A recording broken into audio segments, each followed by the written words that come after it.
Assalamu alaikum class, hope you all are fine. Today we'll do relative pronouns. Read the following pairs of sentences. Number 1, I met Harry. Harry had just returned. We have two sentences, two statements. I have found the pen. I had lost the pen. Here is the book. You lent me the book.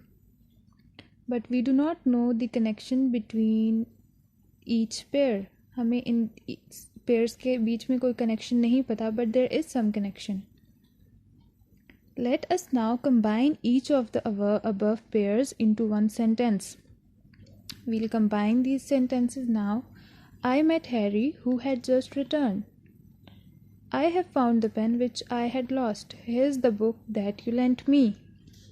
So we have used pronouns to avoid the repetition of nouns. हमने इन sentences को join कर लिया है. हमने इन sentences को join किस तरह किए हैं? हमने pronouns put करके we have put pronouns in order to join these statements, join these sentences. Why do we do this? In order to avoid the repetition of earlier mention noun. जो noun हमने पहले mention किया होता है उसकी repetition को avoid करने के लिए और दो सेंटेंसेस को ज्वाइन करने के लिए हम रिलेटिव प्रोनाउंस यूज़ करेंगे. Look at this. I met Harry who had just return. यहाँ पे है I met Harry, Harry had just return. यहाँ पे हमने हैरी की जगह हु यूज़ किया है. Who is relative pronoun. हमने हैरी को ओमिट किया और यहाँ पे हु पुट करके दोनों सेंटेंसेस को ज्वाइन कर दिया. I have found the pen which I had lost. I have found the pen, I had lost the pen. यहाँ पे द पेन नाउन है. नाउन की जगह हमने यहाँ पे प्रोनाउन यूज़ किया है नाउन की रिपीटिशन को अवॉइड करने के लिए. Here is the book that you lent me. Here is the book you lent me the book. यहाँ पे द बुक नाउन है and we have omitted the book in the sentence and we have used that instead of the book. The book की जगह हमने that use किया third sentence में ताकि हम नाउन की रिपीटिशन को अवॉइड कर सकें और हम दोनों सेंटेंसेस, दोनों स्टेटमेंट्स को एक सेंटेंस बना सकें. Okay, now let's examine the work done by each of the words who, which and that.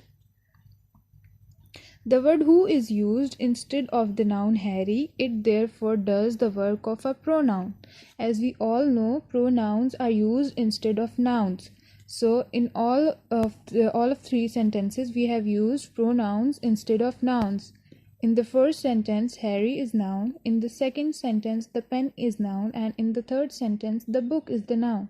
And we have used three pronouns who, which and that instead of nouns. हमने who, which और that को nouns की जगह पे use किया है pronoun के तौर पे nouns की रिपीटिशन को अवॉइड करने के लिए. तो ये हमारे pronouns बन गए. The word who joins or connects two statements. As you can see, I met Harry who had just returned. It has joined two sentences and it has connected two statements. It therefore does the work of a conjunction. As you all know, what is a conjunction? Conjunction is a word that joins two statements or two sentences. Conjunction हमेशा दो statements को और दो sentences को join करने के लिए use होता है. यहाँ पे भी ऐसा ही हुआ है. who ने दो sentences को, दो statements को join किया है. तो यहाँ पे who ने conjunction का काम भी किया है. तो इसका काम double work. It has done double work. We have used who as a pronoun as well as a conjunction. Double work किया यहाँ पे. Look at this. The word who therefore does double work, the work of a pronoun and also the work of a conjunction. We might therefore call it a conjunctive pronoun. तो इसको हम क्या कहेंगे? conjunctive pronoun, क्योंकि इसने conjunction का काम भी किया है और pronoun का काम भी. It is, however, called a relative pronoun because it refers or relates, carries us back to some noun going before. As you can see, it carries us who, carries us back to a noun What is the noun? Harry. And who carries us back to Harry? Who who relates to Harry?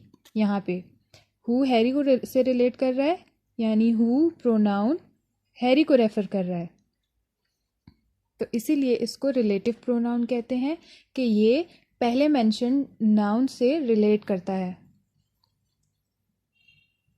Here the noun Harry, which is called its antecedent. Okay. यहाँ पे antecedent वो होता है जिसकी जगह पे आपने pronoun relative pronoun use किया हो. आपने फर्स्ट सेंटेंस में हैरी की जगह पे हु यूज़ किया है, यानी हु हमारा रिलेटिव प्रोनाउन है, हमने हैरी की जगह पे यूज़ किया है. Harry therefore becomes antecedent of who. Antecedent कहते हैं इसको. जो भी नाउन हम जिसकी जगह पे भी, जिस नाउन को भी हम रिपीट नहीं करते, जिस नाउन को ओमिट करके हम रिलेटिव प्रोनाउन यूज़ करते हैं, उस नाउन को हम एंटीसीडेंट कहते हैं, उस प्रोनाउन का जो हमने सेंटेंस में यूज़ किया होता है. So you can see Harry is the antecedent of who. What is the antecedent of which in the second sentence? What is the noun? The pen. The pen is the noun that is used in the second sentence, and we have avoid the repetition of the pen in the second sentence, and we have used which instead of the noun pen in the second sentence. So what is the antecedent of which? Pen. Pen is the antecedent of which. हमने pen को use नहीं किया, pen noun है, pen की जगह हमने विच use किया. इसी तरह what is the antecedent of that in third sentence? Here is the book that you lent me. What is noun? Book. we have avoid the repetition of book in the third sentence, so here book is the antecedent of that. हमने book की जगह that use किया है, तो that यहाँ पे antecedent होगा, book यहाँ पे antecedent होगा that का. That's all for today. I'll explain rest of the topic, the forms and usage of relative pronouns in the next video.